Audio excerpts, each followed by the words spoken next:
ನಮ್ಮ ಹುಡುಗಿನ ನೋಡಿ ನಿಮ್ಗೆ ಹೇಗೆ ಅನ್ನಿಸ್ತು?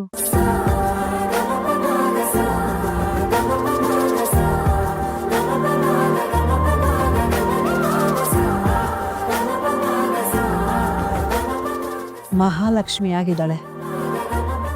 ಹುಡುಗಿ ಇಷ್ಟ ಆದ್ಲಾ? ನಮ್ಮ ಮಗ ಒಪ್ಕೊಂಡ್ಮೇಲೆ ನಮ್ದೇನೂ ಇಲ್ಲ, ಅವನಿಷ್ಟನೇ ನಮ್ಮಿಷ್ಟ. ವೇದ, ನೀನೇ ಹೇಳ್ತೆ ಅಮ್ಮ. ನೀನು ಹೇಳ್ದಂಗೆ.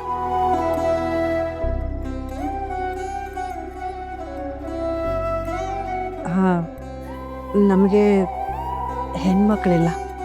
ನಿನ್ನನ್ನು ಮಗಳಾಗಿ ನೋಡ್ಕೊಳ್ತೀವಿ. ನಮ್ಮ ಮಗ ಇಷ್ಟ ಆದ್ದಮ್ಮ ನಿನಗೆ? ಮೇಡಮ್ ಏನು ಹೇಳ್ತಾರೋ ಹಾಗೆ.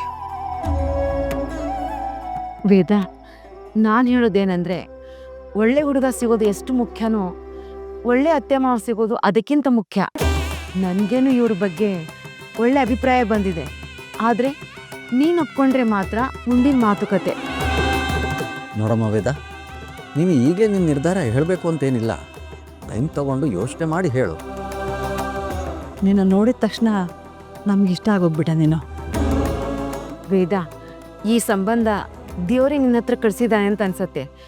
ಯೋಚನೆ ಮಾಡಿ ತಿಳಿಸು.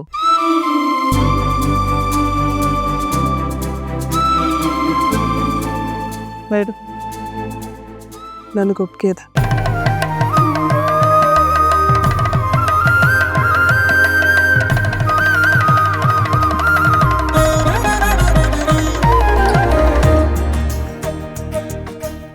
ಹಾಗಾದರೆ ಇವತ್ತು ನನ್ನ ಮಗನಿಗೆ ಫೋನ್ ಮಾಡಿ ನಿಶ್ಚಿತಾರ್ಥ ಡೇಟ್ ಫಿಕ್ಸ್ ಮಾಡಿಬಿಡ್ತೀನಿ.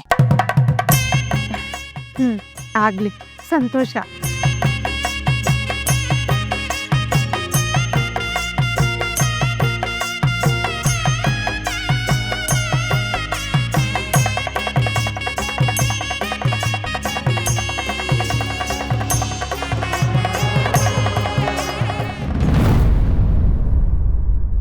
ವೇದ,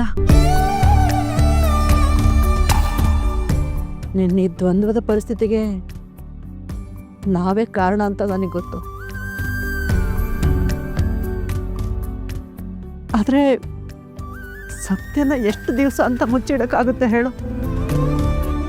ನನ್ನ ಮಗ ಬದುಕಿದ್ದಿದ್ರೆ ನಿನ್ನ ರಾಣಿ ಥರ ನೋಡ್ಕೊಂಡಿರ್ತಿದ್ದ.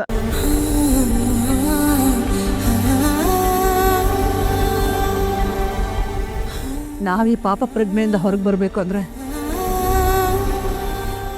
ನೀನು ಒಳ್ಳೆ ನಿರ್ಧಾರ ಮಾಡಲೇಬೇಕು ಮಗಳೇ.